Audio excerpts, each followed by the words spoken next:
Hello friends, வாங்க வாழைத்தண்டு பொரியல் செய்யலாம். எப்படி செய்யறதுன்னு பார்க்கலாம்.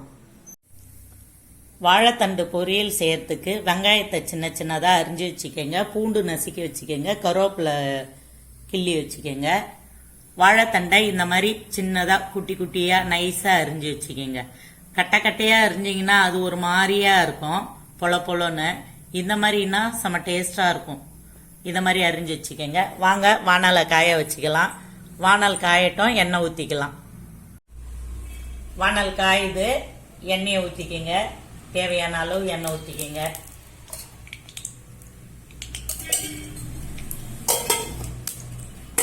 எண்ணெய் நல்லா காயட்டும். கடுகு உளுத்தம்பருப்பு போட்டுக்குங்க, பொரியட்டும்.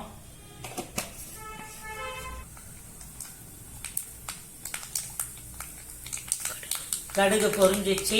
தேவையான அளவு மஞ்சள் தூள் சேர்த்துக்கங்க, பெருங்காயத்தூள் சேர்த்துக்கங்க,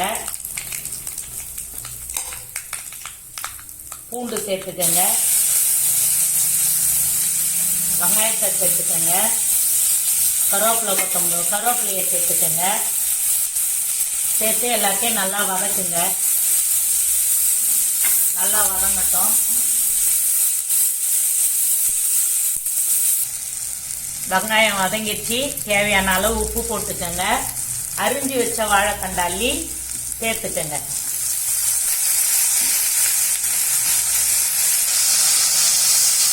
வாழைத்தண்டை எல்லாத்தையும் சேர்த்துட்டு நல்லா ஒரு வதக்கி விடுங்க. வதங்கட்டும். வாழைத்தண்டை பொரியல் அடிக்கடி செஞ்சு சாப்பிடுங்க. கூட்டு வச்சு சாப்பிடலாம், பொரியல் பண்ணி சாப்பிடலாம், வாழைத்தண்டு சாம்பார் சாப்பிடலாம்.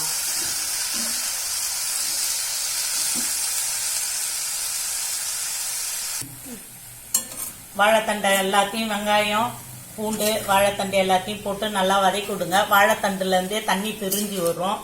கொஞ்சம் தோரம்பயிறு ஊற வச்சு வச்சுக்கங்க.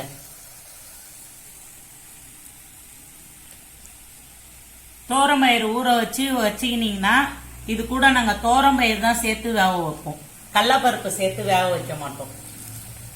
தோரம்பயிறு போட்டு வேக வைக்கலாம். கொஞ்சம் காரத்துக்கு மிளகாத்தூள் சேர்த்துக்கங்க. மிளகா சேர்க்க மாட்டோம், மிளகாத்தூள் தான் சேர்ப்போம்.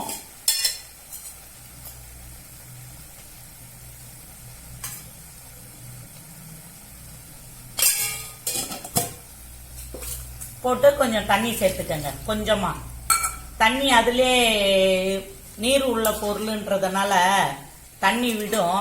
அதனால கொஞ்சமா தண்ணி சேர்த்துக்கங்க. சேர்த்து மூடி போட்டு வேக வைங்க. தேங்காய் திருவிக்கலாம்.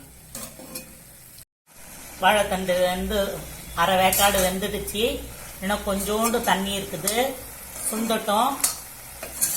நிறைய தண்ணி ஊற்றணும்னா ரொம்ப நேரம் வேக விட்டுணும், உட்காந்துருக்கணும். இந்த மாதிரி கொஞ்சமா தண்ணி ஊற்றினா கொஞ்சம் பளபளன்னு இருக்கும், சாப்பிடவும் நல்லா இருக்கும். உப்பு காரம்லாம் போதுமா பார்த்துக்கங்க. தேங்காயை திருவி வச்சுக்கிங்க, நம்ம எடுத்து போட்டுக்கலாம். தேங்காய் திருவி நாங்கள் எடுத்து வச்சிருக்கோம், போடலாம். வெயிட் பண்ணுங்க. ஆனாகிட்டியா? தண்ணி நல்லா சுண்டி வந்துடுச்சு.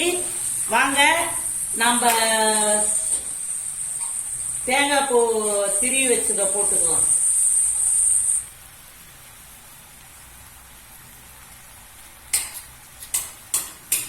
தேங்காய் பூ நிறைய சேர்த்துக்கங்க, நல்லா இருக்கும் டேஸ்டா.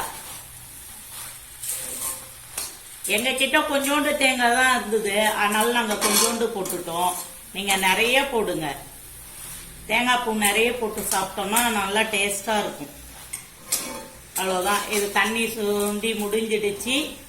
இந்த தேங்காய் பூவோட போட்டாச்சு. இதுதான் வாழைப்பூ பொரியல், வாழைத்தண்டு பொரியல். நாங்கள் இப்படி தான் செய்வோம். நீங்கள் எப்படி செய்வீங்க? வாங்க சாப்பிட்லாம். நெக்ஸ்ட் வீடியோவில் பார்க்கலாம்.